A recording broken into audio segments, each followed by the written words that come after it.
dived in head first, so we keep up the momentum by moving on to a very interesting panel coming up, buying versus building.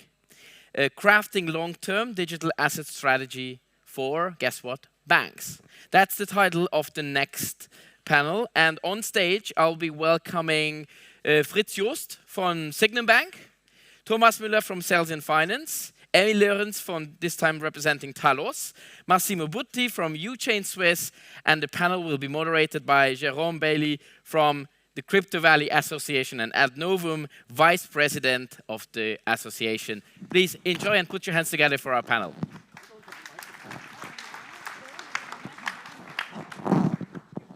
Thank you very much. Thank you for all being here, almost full room, for what I hope will be a very practical panel. We have 30 minutes to spend together. So first, let's introduce ourselves. So I'm Jérôme Bailly. As I said, I'm the Vice President of the Crypto Valley Association. I'm also working for Ad Novum. We are a software engineering and cybersecurity company, Swiss headquarters out of Zurich. We work both with banks, fintech, and crypto. So I would say we are more on the build side. But today we have an exciting panel representing the whole industry, buy and build side.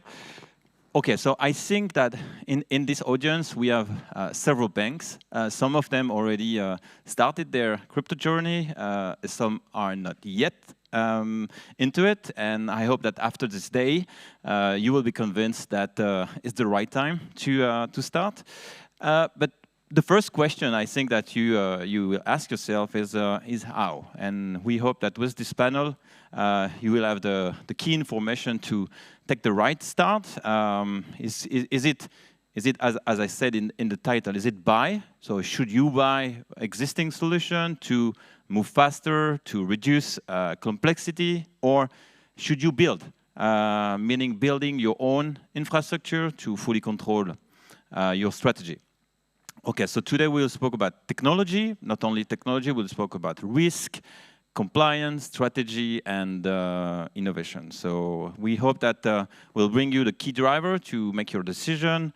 We'll bring you concrete case study, because we have a lot of case and clients presenting today, and we'll end with a wrap-up with lesson learned. So I want to thank all my panelists, and maybe it's time that you also introduce you. Maybe let's start with Emi first. Thanks so much. I wonder, can you guys hear me? Yeah, it's good. Indeed, it's so nice that it's such a big audience, as Matthias and Jérôme said as well, that still after lunch, so many people are in the room despite the sun. My name is Emi Lorincz. I've been with Talos for 2.5 years now, which is a significant part of my career of 7 years in crypto. And for those of you who don't know Talos, we empower institutions to trade and manage digital assets. We service a lot of sell as well as buy-side clients. We have the pleasure of working with some of the biggest asset managers, systematic funds, as well as neobanks. We actually have 16 different client types, which is intriguing because we always get to see firsthand what kind of needs are there in the market. And this is such a timely topic, so I look forward to diving more into the buy versus build question. Thank you, Thomas, maybe? Yeah, then I continue. Thomas, my name, Thomas Mueller from Sales and Finance. So I'm the CEO and CTO of Sales and Finance. We are on the way to be a bank in the future. So we are in the middle of the build process, building a bank, and the license process. So we assume that hopefully it depends on the regulator. And I think all of you that work with the regulator, this is not a very timed progress. We hope that we will be on the market soon. And yeah, for now we build, and I think we have a lot to contribute to this panel. Thank you, Fritz. Thank you. Fritz Jost, Chief B2B Officer at Signum Bank. We have offices, we headquartered in Zurich, we have offices in Singapore, in Abu Dhabi, in Liechtenstein, and we now establish a presence in the location also of Luxembourg. When I joined Signum 5 years ago, we did a high five because we had the banking license, celebrated this. We had 0 clients, 0 assets under management. 5 years later, we have more than 5 billion assets under management. We have more than 2,000 institutional clients onboarded, and we're the trusted partner of more than 20 banks on the journey of digital assets. Thank you, and Massimo?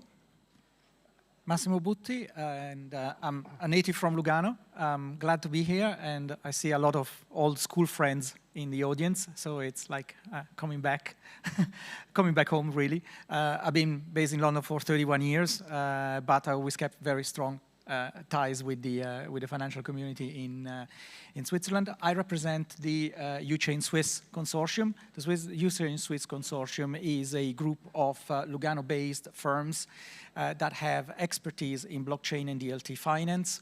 We cover the whole spectrum of services end-to-end, from legal, advisory, asset management, accounting, and strategic advisor for clients who are mostly medium-sized banks, family offices, and wealth managers. And today, really, our contribution is how we are helping these companies transitioning into digital finance, how we are hand-holding the process, and we are building for them what is the target operating model that they will be adopting, or they should be adopting when they are considering moving into this new world of new assets, but also new technology.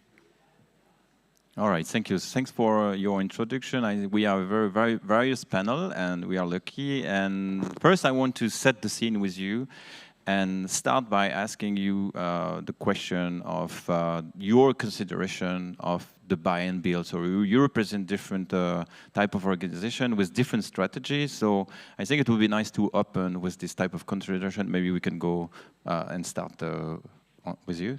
Okay, so then, yeah, for us, the build side of the things is, for me, it's unavoidable. So maybe to understand this a bit better, our plan is to build a digital asset bank. And a digital asset bank means that we prepare ourselves for, so we believe in the future where digital assets are not only a category, a new financial assets, but it's the railway of a new kind of financial ecosystem. And you can't build such a bank, such a digital focused bank based on an infrastructure that you can buy on the market, and it is built for a completely different era. So this is a 50-year-old core banking system that is with this one-size-fits-all approach that will not be ready to serve such an age of digital assets. But build does not mean that you hire a bunch of developers and build all from scratch. For me, build is more building the orchestration, the process layer to enable things like instant settlement, compliance automation, and much more. And the components like trading solution, for instance, Talos, also custody solutions. This can be or should be existing components that you orchestrate in a layer, but you as a bank, you really own that orchestration layer, and therefore you need build competence, from my point of view. Thank you. Emi? Here I absolutely agree pretty much with everything you said. Obviously, I wear loud and clear the buy hat. I believe that in order to build and to have quick time to market, you definitely should go with buying, especially when it comes to something so complex as trading. Because if you look for competencies internally, until you find a capable quant who can really program algorithms, that's a skill set which is really hard to find, especially for digital assets as well. And not only the time to market, but when you look at innovation, for instance, and if you purchase trading infrastructure, for instance, then you can also just see, is the company doing advancements into innovating? Do they do M&A? Are they looking into pre- and post-trade capabilities? Are they trying to help my entire digital assets journey smooth less by being able to connect these various building blocks so that they can seamlessly communicate to each other? So yeah, absolutely, I think buying, but how are you buying? So you have to buy in a smart way, thinking of the future and making sure that it's aligned with your long-term as well as a short-term strategy. What my colleagues said before resonates, because from the more than 20 banks which we have onboarded, only one has built. And the 20 banks which have gone live, they took between 60 days to maybe 12 months, depending on complexity. The bank who built took several years. And when I look back at 5 years ago, the discussion with banks was very much like the what and the why. Today, the why you don't discuss anymore, it's the what and by when. So I think time is of the essence. Banks, they need to be fast to the starting line, also because they lose assets under management. They also see they need to be ready, or the future readiness for CBDC stablecoins to be relevant in the payment system. For them, it's important to be ready, and outsourcing doesn't mean that you are stuck. We have a modular approach. That means if over time the banks want to insource some of these services, which could be natural, then they should do so. So the banks, they do business with us because they want to, and not because they have to. Okay. Well, I'm a little bit preaching to the converted here, but most of our clients are interested in buying rather than building. And that's obvious because of the size of the institutions that we talk to, which are mid to small size institutions who tend to require specific skill sets to develop their objectives and to develop their journey into digital assets. So they tend to come to us with specific problems that we solve and string together for them in order to give them a roadmap to delivery.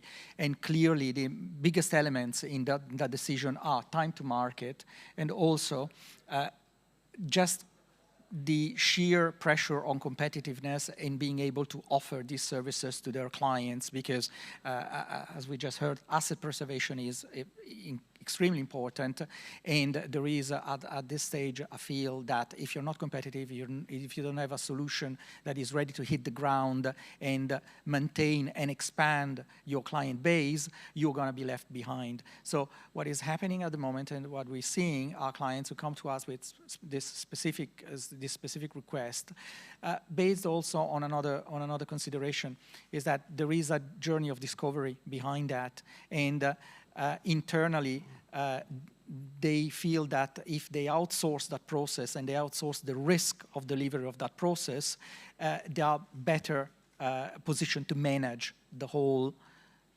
delivery to not only to their clients, but also internally. They need someone who understands also their internal processes and their internal compliance setups that are already existing and they're not going to change. And they need someone who can bolt on these solutions on what already exist. So I guess that this is basically, also the view from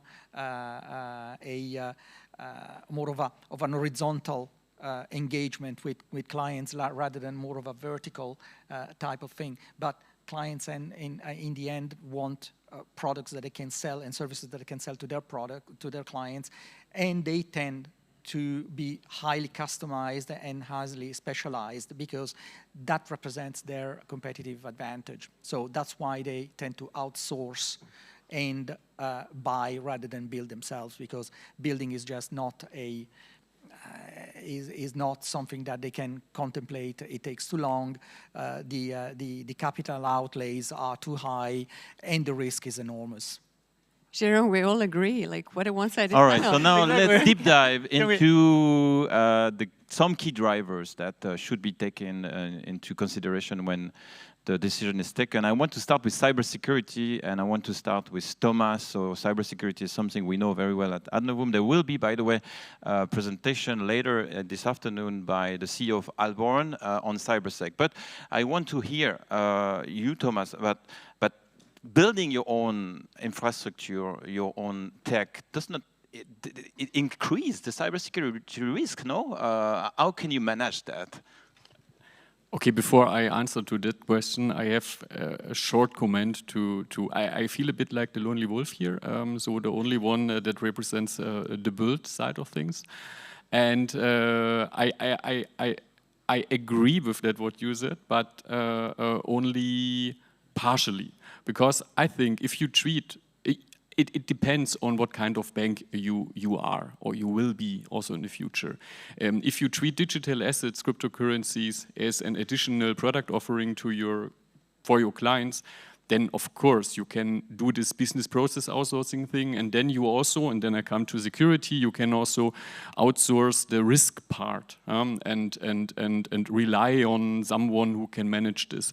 But if you really if you believe that digital assets will be the future and you talk about integrating a digital asset-based payment system, for instance, if you talk about instant settlement, trade finance things, also you want to be able to really use, later we know this is all complicated from a regulatory point of view, but these regulated DeFi things you have to build on some degree. You cannot outsource anything because then you outsource your entire company. And then it comes to cybersecurity, and yes, the level of complexity increases, but the bad news is if you go into this direction, you have to, completely independent of outsourcing or not, you have to build the competencies of cybersecurity, of digital resilience within your organization.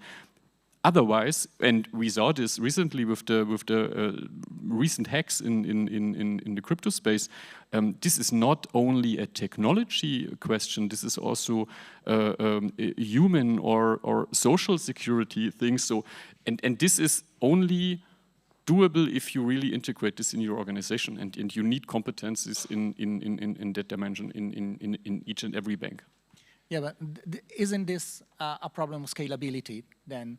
That companies start with a certain size and then at a certain point they reach an inflection point where they start to insource services rather than outsourcing. So it's more of a part of the journey, but the starting point perhaps is more of a buy versus build. Yeah, that's true, and the bank should be in the driving seat of the strategy for this, and therefore you need deep technical and also cybersecurity competencies in your core team. Okay, Emi, let's assume that the bank decided to go on the buy side and to purchase its trading infrastructure.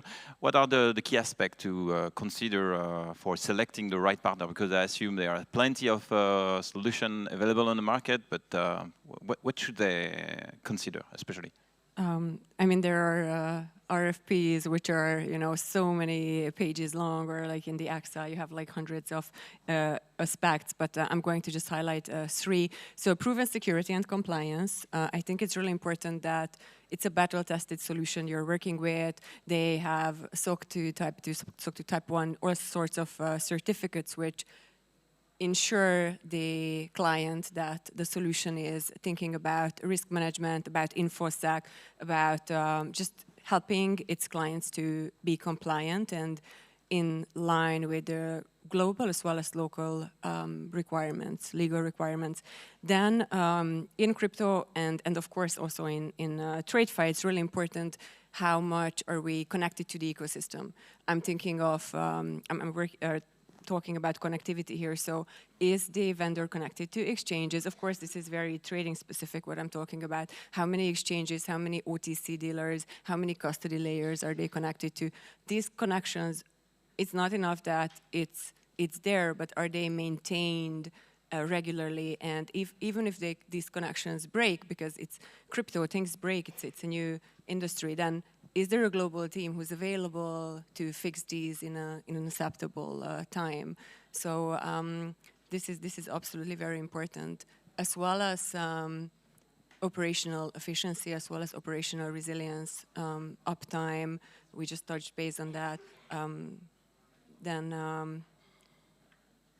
Let me think. I think I touched base on the innovation, which is highly, highly important. For instance, that Talos recently purchased portfolio and risk management tool, which is seamlessly integrated into the other parts. And this gives a modular way for the entire offering. Maybe someone doesn't need only trading, but as in trading execution, but they want reconciliation of portfolios as well as reporting tools. So I think these systems, and if they are modular, then it's a very nice user experience, and it's a smooth way of utilizing the solution what the vendor offers. Thank you. Now, Fritz, so I understand that around 20 banks worked with you, so you have a lot of experience working with this bank. So maybe can you sum up or give us the different digital asset journey, which are, how do they look for this type of bank? Is there one case or several cases going all in, or buy and build maybe? So can you give us, share the example that you had? Well, the journey is the destination. I think that the banks which we have been the partner on the journey really started first with buy, hold, and sell. Also because it's quite complex what you need to report to the regulator. Also, do you need an approval? Do you need to change your org reg? So start with the basics, then expand to staking, lending, transfer, and the like. So it's certainly a journey which you have to map out. The other thing is that we have seen recently that it's almost all banks now go live fully integrated into the e-banking and mobile app. They really bring the product directly to the end user. Why is that? It's, and we've seen it, it's 24/7, crypto never sleeps, and clients actually trade. A lot of our banks have thousands of transactions every single day, and particularly if you don't give advice. So it's execution only, make it easy. So all the banks, they now go live, even private banks where you can say they have large clients, fewer transactions, you can also do it a little bit handish, maybe at the beginning, while you parallel develop the integration via API. What's also important is that it's interesting to see that the banks then realize we don't really know our clients, because every single time a bank announces that they go live with crypto, they realize how many of their clients actually already have crypto. We recently had a retail bank going live, had one of the private client, sort of a retail client, 75-year-old grandmother, called up and asked where she can actually transfer in the 10 million equivalent of Bitcoin. She was mapped retail. So it really is an ability to become much more relevant in front of your clients. And the last thing to share is that Postfinance, who is one of our partners, they did a recent analysis and they realized that more than 60% of their users investing in crypto are for the first time actually investing in investment products. Because everyone who has my age with children, their face falls asleep when you talk about the exciting world of equity and treasuries, but with crypto, you really connect to the next gen. Thank you. So I see we already have 6 minutes left. So I want to finish with one. Can you please all share one lesson learned, one do's and don'ts? Select maybe Massimo. If you have to say one thing, one lesson that you learn. Well, one lesson is to understand the client need properly, and the key lesson is to get the design process right. It's at design and discovery stage that you really unearth all the problems, you really unearth all the potential issues that can materialize downstream, everything that is connected to the particular setup of the client. So if there was a lesson that we learned, is really spend a lot of time in the product and service definition, design and discovery phase. Thank you. Thomas, maybe you want to add your lesson? Yeah, for me, the lesson, this is not really a digital asset specific lesson, but if you really want to change the core of your organization based on, in that case, digital assets, then it's really necessary to integrate this knowledge to understand what it means, what's behind that, also in the business departments to really draft requirements that are not only requirements that someone else is then executing, but that they are really focused to your organization. So strengthen the team to do technical-driven requirement management. This is one of the lessons what was really helpful and also painful for us. But maybe I had one question for you. Earlier, you talk about the core banking system. Yes. Can you tell us how you're managing that? Yeah, we also have a core banking system because we need one, but we do not put this in the center of our processes. It's there for that what it's necessary, but the entire orchestration, all the processes, crypto-related processes are built by our own. Emi, your lesson.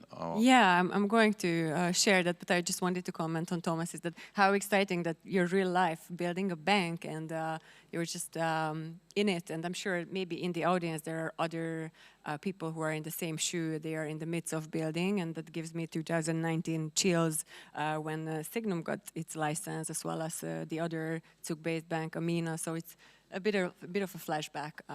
But yeah, just the excitement. It's definitely here in the room. I can feel it. Do's and don'ts. Do think of the long-term strategy and scalability. I think that's so important that you have this innovation and the automation in mind, where you don't want to have manual processes. You just want to make sure that scalability is possible. As well as we are not super big industry yet. Do talk to others who are in the same shoe. What are their best practices? Who are they working with? Ask for references, because people are so happy to share success stories and lessons learned. And I would say, don't underestimate the complexity of trading specifically, because yeah, you need experts who do this 24/7 so that they empower you to have a seamless trading as well as pre and post-trade experience, so that you can focus on your core competencies. You can build client relationships. You can think about your go-to-market, and yeah, just really focus on your core goals. Yeah. Perfect. Thank you. And the last 2 minutes for you, Fritz. Well, I can only echo what my colleagues have said. Map the journey. The journey's destination. Make those milestones. They're super important. Buy, hold and sell, staking, transfer, lending, whatever you want to have on the journey, make it a comprehensive business plan. Why? Because it gives a lot of answers to what is the infrastructure you need, what sort of partners you need on that journey. And the don'ts, as a bank, don't just offer ETFs and ETPs and think that you have a crypto offering. Thank you. And also what I like you said in the beginning, Fritz, is that some of your bank start buying and might, after in the next step of their journey, they might build. So I think we all agree it's not buy or build, it's buy and build. It could be a hybrid solution. Luckily, we have some good solution on the market with more, I don't know, 5-8 years of experience, and yeah, we are happy to have you also coming on the market soon, as you said, Emi. And yeah, that's it for this panel. Please stay in the room, because I think the next fireside chat will be kind of an extension of this panel, because there will be a real live example of ZKB and crypto finance. So that's exactly still in the theme, with a deep focus on ZKB. So I think that's time. Almost right on time, 25 seconds. Bene, go. Thank you very much, everybody. Please stay in the room.